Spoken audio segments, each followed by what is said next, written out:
പുസ്തകത്തെ സ്നേഹിക്കുന്ന തോമസ് ഐസക്കിനെ പത്തനംതിട്ടയിലെ വോട്ടർമാരും പുസ്തകങ്ങൾ നൽകിയാണ് സ്വീകരിക്കുന്നത്. ഗാന്ധിജിയുടെ ആത്മകഥ, ബെന്യാമിന്റെ ആടുജീവിതവും ഉൾപ്പെടെ വൈവിധ്യങ്ങളാർന്ന പുസ്തകങ്ങളാണ് പര്യടനത്തിൽ ഉടനീളം ഐസക്കിന് ലഭിക്കുന്നത്. ലഭിക്കുന്ന പുസ്തകങ്ങൾ പിന്നീട് പത്തനംതിട്ടയിലെ വായനശാലകൾക്ക് നൽകാനാണ് തോമസ് ഐസക്കിന്റെ തീരുമാനം. പുസ്തകത്തെ സ്നേഹിക്കുന്ന ജനനായകന് ജനങ്ങൾ പുസ്തകം നൽകിയാണ് സ്വീകരിക്കുന്നത്. വലിയ തരത്തിൽ പുസ്തകങ്ങൾ ലഭിക്കുവാണ്, അങ്ങനെ തന്നെ നിർദ്ദേശിച്ചിരുന്നു. എല്ലാ ദിവസവും 100, 150, 200 പുസ്തകങ്ങൾ വീതം ലഭിക്കുന്നുണ്ട്.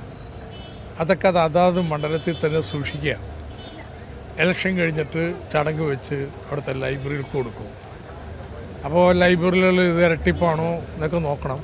ഈ പുസ്തകങ്ങളിൽ തന്നെ ചിലപ്പോൾ ചില പുസ്തകങ്ങളൊക്കെ ഇപ്പോൾ ബഷീറിൻ്റെ പുസ്തകവും ഗാന്ധിജിയുടെ ആത്മകഥയും ഒരുപാട് പേര് തരുന്നുണ്ട്.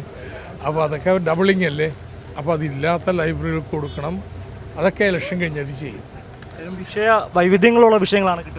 അതെ അതെ അതെ അതിന് 2-3 ദിവസം ഞാൻ അങ്ങ് എടുത്തു. ഈ പ്രാദേശിക ചരിത്രമേ അത് വാങ്ങാൻ കിട്ടത്തില്ല.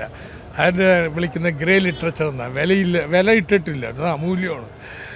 അപ്പോൾ പല ഗ്രാമങ്ങളുടെയൊക്കെ ചരിത്രം കുറച്ച് കോപ്പി അടിക്കത്തുള്ളൂ. അപ്പോൾ കക്ഷികൾ കൊണ്ടുവന്ന് തരും, അതൊക്കെ ഞാനെടുക്കും.